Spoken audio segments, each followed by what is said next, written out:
Hi friends, welcome back to my YouTube channel. ನೋಡಿ friends, ಇವತ್ತಿನ ವಿಡಿಯೋದಲ್ಲಿ ರೆಬಲ್ ಸ್ಟಾರ್ ಪ್ರಭಾಸ್ ಅವರ ಹಾಲ್ ಮೂವಿ ಲಿಸ್ಟನ್ನು ತಿಳಿಯೋಣ. ಅವರ ಮೊದಲನೆಯ ಚಿತ್ರ ಜಯಂತ್ ಸಿ ಪರಂಜಿ ಅವರ ನಿರ್ದೇಶನದ ಈಶ್ವರ್. ಈ ಚಿತ್ರವು 2002ರಲ್ಲಿ ತೆರೆಕಂಡು ಹಾವರೇಜ್ ಆಗಿತ್ತು. ಅವರ ಎರಡನೆಯ ಚಿತ್ರ ಸುರೇಶ್ ಕೃಷ್ಣ ಅವರ ನಿರ್ದೇಶನದ ರಾಘವೇಂದ್ರ. ಈ ಚಿತ್ರವು 2003ರಲ್ಲಿ ತೆರೆಕಂಡು ಫ್ಲಾಪ್ ಆಗಿತ್ತು. ಅವರ ಮೂರನೆಯ ಚಿತ್ರ ಶೋಭನ್ ಅವರ ನಿರ್ದೇಶನದ ವರ್ಷಂ. ಈ ಚಿತ್ರವು 2004ರಲ್ಲಿ ತೆರೆಕಂಡು ಸೂಪರ್ ಹಿಟ್ ಆಗಿತ್ತು. ಅವರ ನಾಲ್ಕನೆಯ ಚಿತ್ರ ಬಿ ಗೋಪಾಲ್ ಅವರ ನಿರ್ದೇಶನದ ಅಡವಿ ರಾಮುಡು. ಈ ಚಿತ್ರವು 2004ರಲ್ಲಿ ತೆರೆಕಂಡು ಹಾವರೇಜ್ ಆಗಿತ್ತು. ಅವರ ಐದನೆಯ ಚಿತ್ರ ಕೃಷ್ಣವಂಶಿ ಅವರ ನಿರ್ದೇಶನದ ಚಕ್ರಂ. ಈ ಚಿತ್ರವು 2005ರಲ್ಲಿ ತೆರೆಕಂಡು ಫ್ಲಾಪ್ ಆಗಿತ್ತು. ಇದೇ ರೀತಿಯ ಸಿನಿ ಅಪ್ಡೇಟ್ಗಾಗಿ ಈ ಕೂಡಲೇ ನಮ್ಮ ಚಾನಲ್ನ ಸಬ್ಸ್ಕ್ರೈಬ್ ಮಾಡ್ಕೊಳ್ಳಿ. ಹಾಗೆ ಪಕ್ಕದಲ್ಲಿ ಬರೋ ಬೆಲ್ ಐಕನ್ ಕೂಡ ಪ್ರೆಸ್ ಮಾಡ್ಕೊಳ್ಳಿ. ವಿಡಿಯೋ ಇಷ್ಟದಲ್ಲಿ ಒಂದು ಲೈಕ್ ಮಾಡಿ. ಅವರ ಆರನೆಯ ಚಿತ್ರ ಎಸ್ ರಾಜಮೌಳಿ ಅವರ ನಿರ್ದೇಶನದ ಛತ್ರಪತಿ. ಈ ಚಿತ್ರವು 2005ರಲ್ಲಿ ತೆರೆಕಂಡು ಬ್ಲಾಕ್ ಬಸ್ಟರ್ ಹಿಟ್ ಆಗಿತ್ತು. ಅವರ ಏಳನೆಯ ಚಿತ್ರ ಪ್ರಭುದೇವ ಅವರ ನಿರ್ದೇಶನದ ಪೌರ್ಣಮಿ. ಈ ಚಿತ್ರವು 2006ರಲ್ಲಿ ತೆರೆಕಂಡು ಫ್ಲಾಪ್ ಆಗಿತ್ತು. ಅವರ ಎಂಟನೆಯ ಚಿತ್ರ ವಿ ವಿನಾಯಕ್ ಅವರ ನಿರ್ದೇಶನದ ಯೋಗಿ.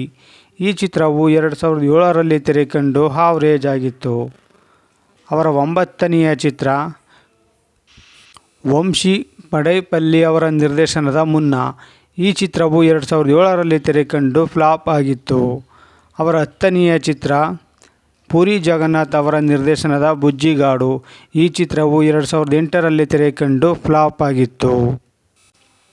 ಅವರ 11ನೆಯ ಚಿತ್ರ ಮೆಹರ್ ರಮೇಶ್ ಅವರ ನಿರ್ದೇಶನದ ಬಿಲ್ಲ.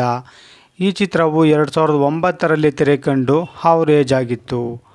ಅವರ 12ನೆಯ ಚಿತ್ರ ಪುರಿ ಜಗನ್ನಾಥ್ ಅವರ ನಿರ್ದೇಶನದ ಏಕ್ ನಿರಂಜನ್. ಈ ಚಿತ್ರವು 2009ರಲ್ಲಿ ತೆರೆಕಂಡು ಹಾವರೇಜ್ ಆಗಿತ್ತು. ಅವರ 13ನೆಯ ಚಿತ್ರ ಎ ಕರುಣಾಕರನ್ ಅವರ ನಿರ್ದೇಶನದ ಡಾರ್ಲಿಂಗ್.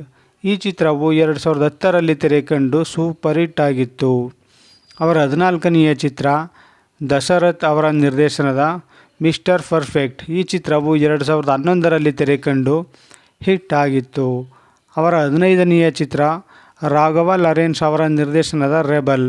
ಈ ಚಿತ್ರವು 2012ರಲ್ಲಿ ತೆರೆಕಂಡು ಬ್ಲಾಕ್ ಬಸ್ಟರ್ ಹಿಟ್ ಆಗಿತ್ತು. ಅವರ 16ನೆಯ ಚಿತ್ರ ಜಿ ನಾಗೇಶ್ವರ್ ರೆಡ್ಡಿ ಅವರ ನಿರ್ದೇಶನದ ದನೈಕರನ್ ರೆಡ್ಡಿ. ಈ ಚಿತ್ರವು 2012ರಲ್ಲಿ ತೆರೆಕಂಡಿತ್ತು. ಗೆಸ್ಟ್ ರೋಲಲ್ಲಿ ಕಾಣಿಸಿಕೊಂಡಿದ್ದರು. ಅವರ 17ನೆಯ ಚಿತ್ರ ಕೊರಟಾಲ ಶಿವ ಅವರ ನಿರ್ದೇಶನದ ಮಿರ್ಚಿ. ಈ ಚಿತ್ರವು 2013ರಲ್ಲಿ ತೆರೆಕಂಡು ಸೂಪರ್ ಹಿಟ್ ಆಗಿತ್ತು. ಅವರ 18ನೆಯ ಚಿತ್ರ ಪ್ರಭುದೇವ ಅವರ ನಿರ್ದೇಶನದ ಆಕ್ಷನ್ ಜಾಕ್ಸನ್. ಈ ಚಿತ್ರವು 2014ರಲ್ಲಿ ತೆರೆಕಂಡಿತ್ತು. ಈ ಚಿತ್ರದಲ್ಲಿ ಗೆಸ್ಟ್ ರೋಲಲ್ಲಿ ಕಾಣಿಸಿಕೊಂಡಿದ್ದರು. ಅವರ 19ನೆಯ ಚಿತ್ರ ಎಸ್ ರಾಜಮೌಳಿ ಅವರ ನಿರ್ದೇಶನದ ಬಾಹುಬಲಿ. ಈ ಚಿತ್ರವು 2015ರಲ್ಲಿ ತೆರೆಕಂಡು ಆಲ್ ಟೈಮ್ ಇಂಡಸ್ಟ್ರಿ ಹಿಟ್ ಆಗಿತ್ತು. ಅವರ 20ನೆಯ ಚಿತ್ರ ಬಾಹುಬಲಿ 2. ಈ ಚಿತ್ರವನ್ನು ಎಸ್ ರಾಜಮೌಳಿ ಅವರು ನಿರ್ದೇಶನ ಮಾಡಿದರು. ಈ ಚಿತ್ರವು 2017ರಲ್ಲಿ ತೆರೆಕಂಡು ಆಲ್ ಟೈಮ್ ಇಂಡಸ್ಟ್ರಿ ಹಿಟ್ ಆಗಿತ್ತು. ಅವರ 21ನೆಯ ಚಿತ್ರ ಸುಜಿತ್ ಅವರ ನಿರ್ದೇಶನದ ಸಾಹೋ. ಈ ಚಿತ್ರವು 2019ರಲ್ಲಿ ತೆರೆಕಂಡು ಹಿಟ್ ಆಗಿತ್ತು. ಅವರ 22ನೆಯ ಚಿತ್ರ ರಾಧಾಕೃಷ್ಣ ಕುಮಾರ್ ಅವರ ನಿರ್ದೇಶನದ ರಾಧಾ ಶ್ಯಾಮ್. ಈ ಚಿತ್ರವು 2022ರಲ್ಲಿ ತೆರೆಕಂಡು ಫ್ಲಾಪ್ ಆಗಿತ್ತು. ಅವರ 23ನೆಯ ಚಿತ್ರ ಓಂ ರಿತು ಅವರ ನಿರ್ದೇಶನದ ಆದಿಪುರುಷ್. ಈ ಚಿತ್ರವು 2023ರಲ್ಲಿ ತೆರೆಕಂಡು ಹಾವರೇಜ್ ಆಗಿತ್ತು. ಅವರ 24ನೆಯ ಚಿತ್ರ ಪ್ರಶಾಂತ್ ನೀಲ್ ಅವರ ನಿರ್ದೇಶನದ ಸಾಲರ್ ಪಾರ್ಟ್ 1. ಈ ಚಿತ್ರವು ಅವರ ಅಪ್ಕಮಿಂಗ್ ಮೂವಿ.